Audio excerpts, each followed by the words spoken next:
Alien behaviour. Happiness और mature life में ये शब्द काफ़ी खलबली मचा देता है।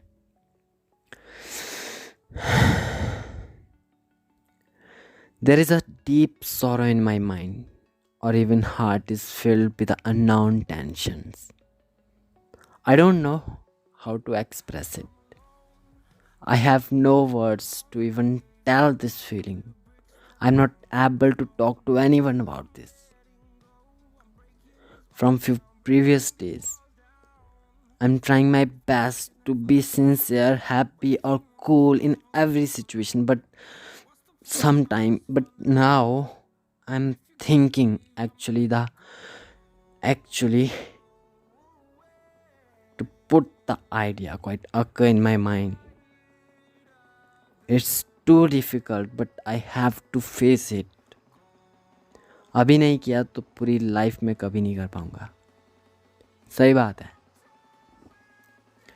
इमोशंस इंसान को हमेशा कमज़ोर बनाते हैं। हद से ज़्यादा प्यार, हद से ज़्यादा लगाव हमेशा दर्द ही देता है। अटैचमेंट चाहे फैमिली से हो, फ्रेंड से हो या फिर किसी अननोन पर्सन से हो, कभी ना कभी तो दिल में उदासी दे ही जाता है। किसी का अपनी फैमिली से ज़्यादा अटैचमेंट उसे उसके अपने लक्ष्य, अपने पर्सनल लिविंग वे में रुकावट की तरह लगता है। अपने गोल्स को अचीव करने के लिए शायद मुझे सब कुछ छोड़ना पड़ सकता है। सारे इमोशंस, अटैचमेंट, अपनी फैमिली से सबको छोड़ना पड़ सकता है, पर कोई अपनी रिस्पॉन्सिबिलिटी से कैसे पीछे हट सकता है यार। जब आपको लेकर आपकी फैमिली का सेम मोटिव हो तब तो प्रॉब्लम्स कम हो जाती हैं। उस वक्त फैसला आपका होता है, मेहनत आपकी होती है। परंतु जब आपका और आपकी फैमिली का मोटिव अलग होगा, दोनों थिंकिंग अलग होगी, तब तय करना मुश्किल हो जाता है कि हमें अपनी लाइफ देखनी है या फिर अपनी फैमिली को, अपनी रिस्पॉन्सिबिलिटीज़ को या फिर उस अटैचमेंट को देखना है। हमें दोनों में से किसी एक को चुनना पड़ता है, पर मैं दोनों को साथ लेकर चलना चाहता हूँ। काफ़ी मुश्किल है, पर नामुमकिन नहीं। हाँ, ये बात अलग है कि मुझे अपनी मंजिल, अपने सपनों को पूरा करने में थोड़ा अधिक वक्त लग सकता है, बट मुझे सबको साथ लेकर चलना है। एज स्वामी विवेकानंदा और श्री राम कृष्ण जी टोल्ड अस कि निस्वार्थ भाव और निश्चल भाव से कर्म करो। उन्होंने कहा है कि हमें अपने जीवन में लक्ष्य प्राप्ति के लिए सब कुछ त्यागना पड़ता है।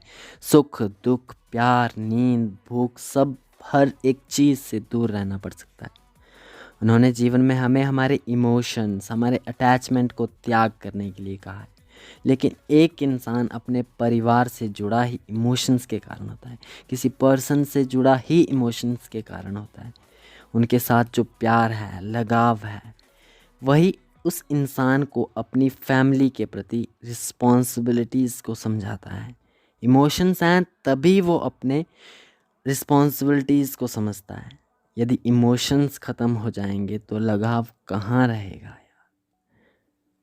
तो फिर वह हमें अपनी रिस्पॉन्सिबिलिटी नहीं समझेगा, और रिस्पॉन्सिबिलिटीज़ एक इंसान के लिए सबसे बड़ी चीज़ है। रिस्पॉन्सिबिलिटीज़ निभाना भी तो इंसान का परम धर्म है।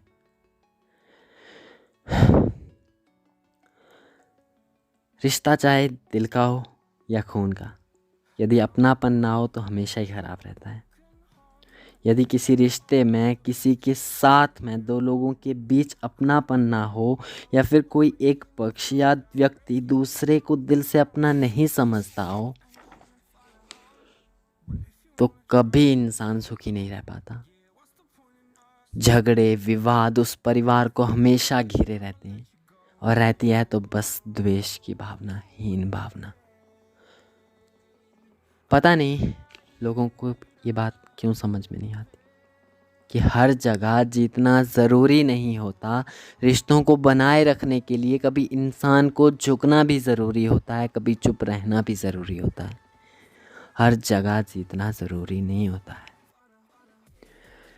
ये प्रॉब्लम्स मेरे साथ हैं या नहीं मैं नहीं जानता, परंतु मैं हमेशा निस्वार्थ भाव से काम करना चाहता हूँ और करता रहूँगा। सबके लिए मेरे मन में कोई हीन भावना ना हो, यही मेरी हमेशा कोशिश रहेगी। मुझे कोई कुछ भी कहे, मेरे मन में कभी उसके लिए कोई विचार नहीं आता। कहते हैं ना, मंजिल तो मिल ही जाएगी भटकते ही सही, गुमराह तो वो हैं जो घर से निकले ही नहीं।